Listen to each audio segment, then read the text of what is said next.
सीजे B R Gavai के retirement के ठीक पहले उनके सामने एक ऐसा केस वापस से आया जो प्रेसिडेंट ऑफ इंडिया के खिलाफ है। जी हाँ, आपने सही सुना। अब जहां ऑलरेडी इस हफ्ते जुडिशरी में एक बड़ा ट्रांजिशन होने वाला है, करंट सीजे बीआर गवई कुछ ही दिनों में रिटायर होंगे, जिसके बाद ये जगह होगी जस्टिस सूर्यकांत की। उसके ठीक पहले एक बहुत ही इंपॉर्टेंट केस सीजे गवई के सामने वापस से आ गया, और वो भी तब जब प्रेसिडेंशियल रेफरेंस केस का जजमेंट अभी तक ड्यू है।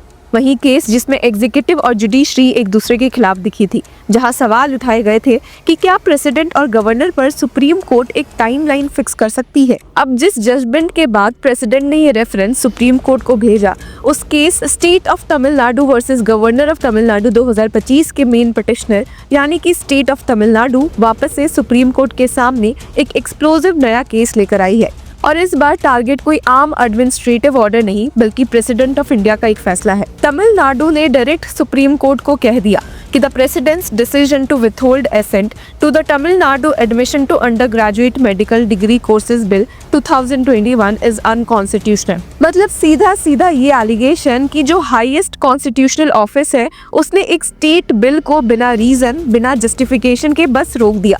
और तमिलनाडु का कहना है कि ये सिर्फ एक लीगल इशू नहीं है, it is a serious violation of the constitutional framework governing centre state legislative regulations. अब कहानी यहाँ से डेंजरस होती है, क्योंकि स्टेट ने फाइल किया है एक आर्टिकल 131 सूट, जिसमें स्टेट्स सेंटर के अगेंस्ट डायरेक्ट सुप्रीम कोर्ट के पास जा सकते हैं। अब स्टेट का आर्ग्यूमेंट क्रिस्टल क्लियर है कि the president withheld assent mechanically on the aid and advice of the union government without offering any reason। अब ये लाइन तमिलनाडु ने प्लेन में बोल्ड वर्ड्स में डाल दी है, और स्टेट का कहना है कि उन्होंने ministries of health, education and Ayush के हर एक ऑब्जेक्शन का साइंटिफिकली डिटेल्ड रिप्लाई दिया था, बट स्टिल कोई रीजन दिए बिना उनका बिल रोक दिया गया।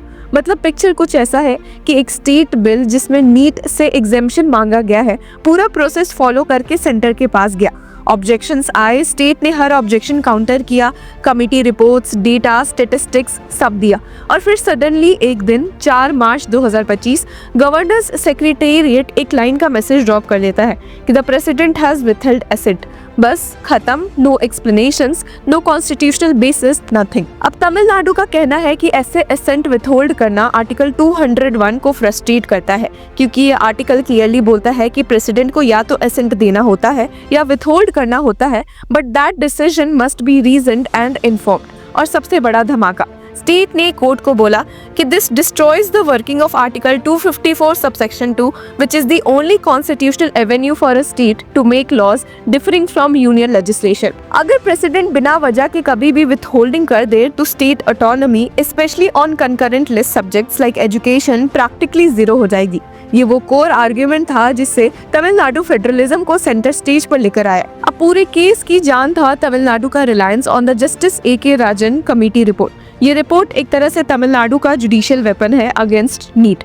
कमेटी ने 80,000 प्लस रिस्पॉन्सेज लिए थे, स्टूडेंट, पेरेंट्स, टीचर्स, एक्टिविस्ट, सबसे।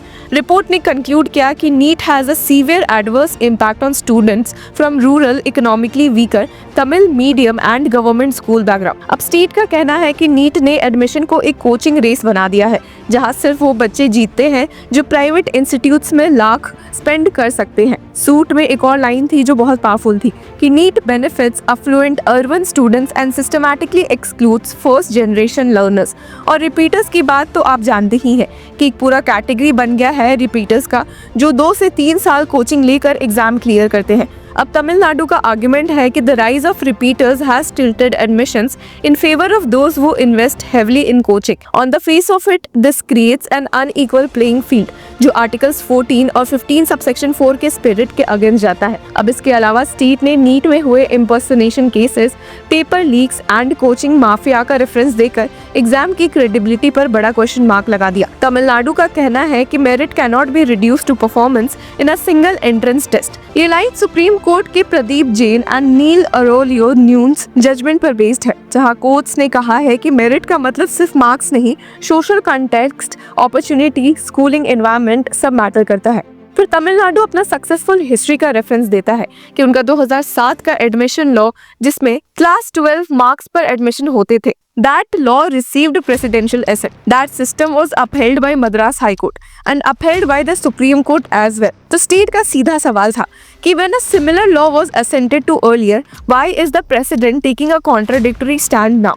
अब इस पॉइंट पर तमिलनाडु ने एक और टाइट पंच मारा। वो बोलते हैं कि प्रेसिडेंट ने पास्ट में दूसरे स्टेट्स के लॉज को असेंट दिया even when they deferred from central law. Examples हैं तमिलनाडु जल्लीकाट्टू अमेंडमेंट और गुजरात, असम, उड़ीसा के लेबर लॉ अमेंडमेंट्स। तो फिर इस बिल को ही क्यों रिजेक्ट करा जा रहा है? सूट में लिखा गया कि the refusal to grant assent despite earlier president's allowing departures is arbitrary, discriminatory and contrary to cooperative federalism. अब ये लाइन डायरेक्ट धमाका है क्योंकि ये इम्प्लाई करती है कि union is selectively aligning states departures, और अगर ये सेलेक्टिव अप्रोच कंटिन्यू होता है तो centre state power balance basically crumble हो जाएगा। अब तमिलनाडु सुप्रीम कोर्ट से 2 डिक्लेरेशंस मांग रही है।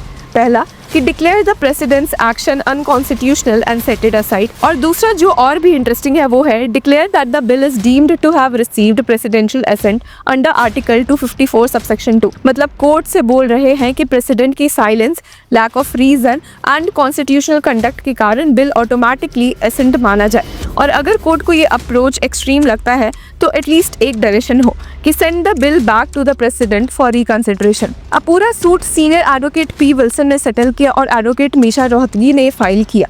और अब सीन ये है कि मैटर सुप्रीम कोर्ट के सामने पेंडिंग है, जहां सीजेआई बीआर गवई के कोर्ट को डिसाइड करना होगा कि क्या एक स्टेट जेन्युइनली अपने सोशल एजुकेशनल कंडीशंस के बेसिस पर अपना एडमिशंस मॉडल बना सकता है, या नीट जैसे सेंट्रलाइज्ड एग्जाम सिस्टम एक अनअवॉइडेबल नेशनल स्टैंडर्ड्स बन जाएंगे। तो व्यूअर्स, ये सिर्फ एक लीगल बैटल नहीं है, ये एक फिलोसॉफिकल फाइट है कि इंडिया का फेडरलिज्म कोऑपरेटिव होगा या डोमिनेट, सेंटर स्टेट्स को कितनी ऑटोनॉमी अलाउ करेगा, और एक स्टूडेंट का फ्यूचर एक सिंगल एग्जाम डिसाइड करेगा या एजुकेशन सिस्टम ग्राउंड रियलिटीज के हिसाब से डिजाइन होगा। फिलहाल तो तमिलनाडु ने बॉल सुप्रीम कोर्ट के कोर्ट में डाल दी है। अब देखना ये होगा कि जजमेंट किस डायरेक्शन में इंडियन एजुकेशन फ्यूचर को स्टीयर करेगा। तो व्यूअर्स, आपके इस मुद्दे पर क्या राय है हमें कमेंट सेक्शन में जरूर बताएं, और तब तक के लिए कीप फॉलोइंग लॉ चक्र।